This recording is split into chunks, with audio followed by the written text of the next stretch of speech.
Good evening, everybody. It's a very sad day today that we lost such a great man like Rush Limbaugh. And hearing all the stories about all the chesed that he did, all the kind things that he did to help other people. And certain stories were known in his lifetime, other stories have been known since then, even though it's only today that he's no longer with us. And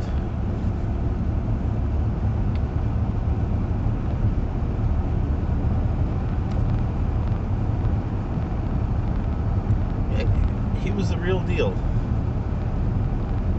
You know, everybody says who knew him, and I know people who knew him. I know Rabbi Siegel from Staten Island. He would say how, when he came to Richmond, Rabbi Siegel, he said, he has the distinction of being Rush Limbaugh's rabbi. And I remember Rush talking about Rabbi Siegel on the air a few times, and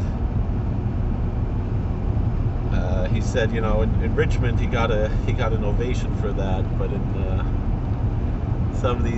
some other places he didn't. The way that he was just so mistreated by the mainstream media, who couldn't beat him at anything. He was funnier than all the late night hosts, certainly the ones they're on now. He was smarter than anybody on PBS or NPR. He was a better speaker than anybody on CNN. And he really cared. He was really sincere. And one thing that somebody said about him that really inspired me was that he didn't talk about what he thought his audience wanted to hear. He talked about what he wanted to talk about, what he wanted to hear. And I was thinking about, like, what I said this morning, and I was talking about, and it's because I'm passionate about what I'm talking about, because, like, he would talk about whatever interested him, whether it be sports. Apple technology was a big passion of his, and of course politics. And I don't care about sports. I'm not an Apple guy. I tend to use Android and Windows. And yet when Rush Limbaugh was talking about it, it was like Abbott and Costello. They could have read the phone book and it would have been funny, And he was a talent like all the great talents that we know. He was, like they say, the GOAT, the greatest of all time.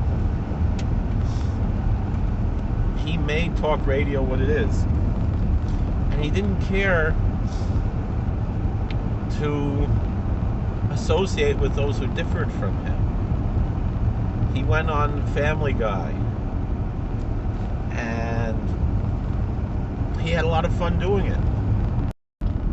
He didn't care, that the makers of this show maybe had different political views from him. He was having fun. He was there. He was part of the culture. And as much as people insulted him, as much as people lied about him, he didn't care. He just kept on keeping on. And he became the giant that he was.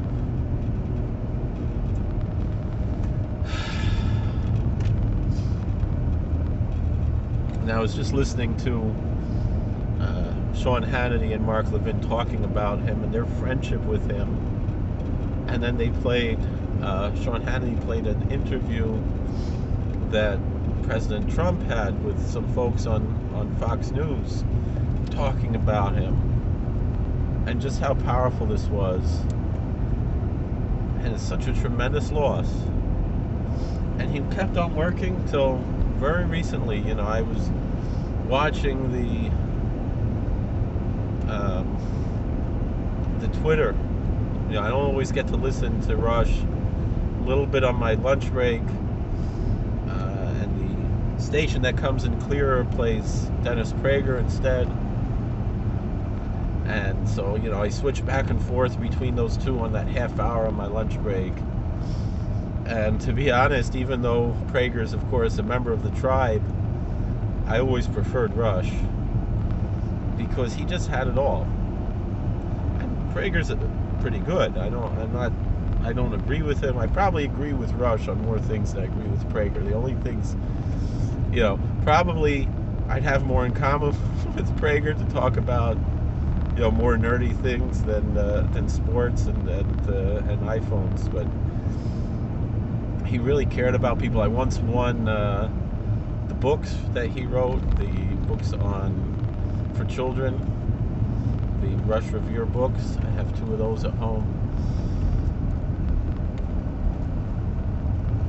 He cared about the next generation. He cared about helping, people who were new to his craft get a chance, when he couldn't make it one day. And the last few weeks have been a lot of those days. He got someone else to come on, and sometimes, Mark Levin, Sean Hannity, that's where they went to school on how to do what they do, how to talk to a national audience. It's a lot different than talking to a local audience. That's how, and Mark Stein is probably my favorite, and he's not a member of the tribe, despite the name. But Mark Stein, just a phenomenal radio host, and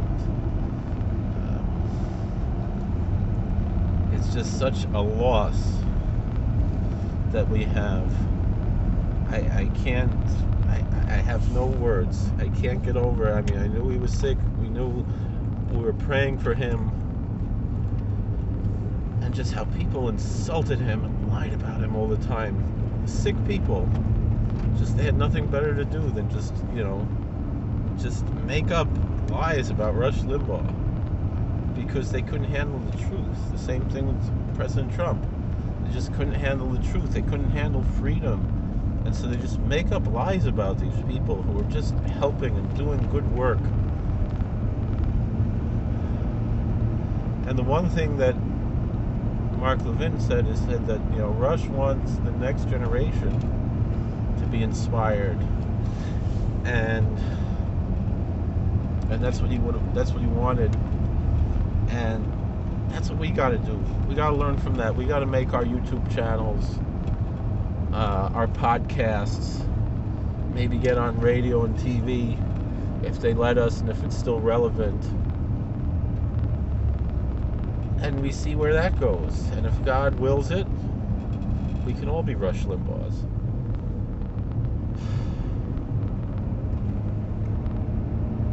So we got to hold on to his memory.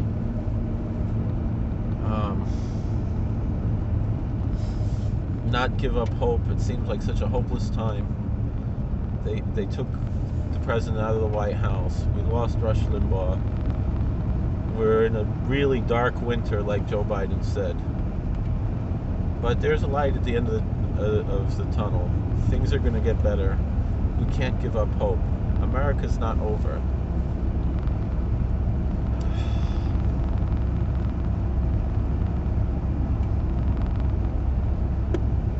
We can't fall. We can't let this happen.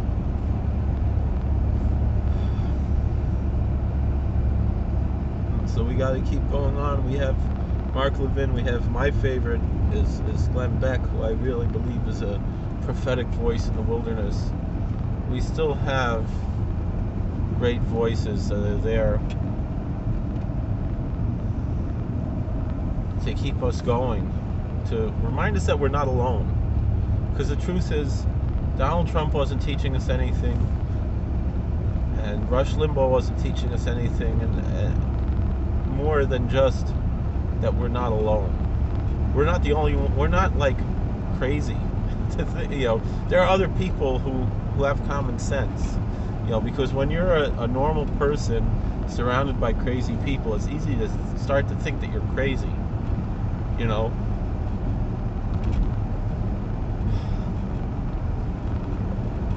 And so we gotta hold on to this. We cannot let this come to an end. We cannot let this movement come to an end. This message, that voice, has to be louder now that Rush is gone, and that now he's become an archetype in the next world. And Melitz Yosher, I'm not a racist who thinks that only Jews can be saints and the Melitz Yosher and so forth. We have great people in all types of places, and now that he's in the next world, that voice is inside of all of us now, and we can attach to that. And he's become an ascended master in a certain sense that we can all draw from. He left over a treasure trove of written word and spoken word that we can all gain from, and examples by his life, by his charity, by his goodness. And so, I might regret I never got to see him, never got to meet him, but at least we listened to him every day, whenever we could. For years, I was listening to Rush Limbaugh. I've been listening to Rush Limbaugh as long as I can remember, and I was always impressed by him, always entertained by him. He was always compelling. You always just wanted to listen to this guy. And we can't let that go.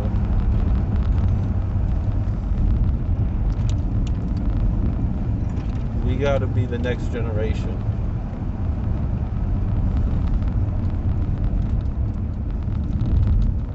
He was the Babe Ruth, the Michael Jordan, the Orson Welles, the best that there was. But that doesn't mean that we stopped being just because we had the best, because the best is still yet to come, and we can all be sitting on the shoulders of giants like him and go on to the next generation of just being there for one another.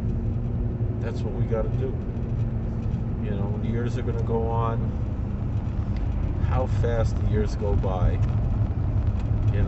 I already have a teenager in my house. It's already Adar, and before we know it's going to be Nisan. I've just passed by where the apples blossom, and I just thought about not too long from now, Birkas Ilanos. Less than a month we could start if we see some flowers somewhere. And so we'll make it through that dark winter that Joe Biden imposed on us, and those flowers are going to blossom, and it's going to be okay. Thank you for watching. God bless. Please like, share, and subscribe, comment, and we'll see you all later.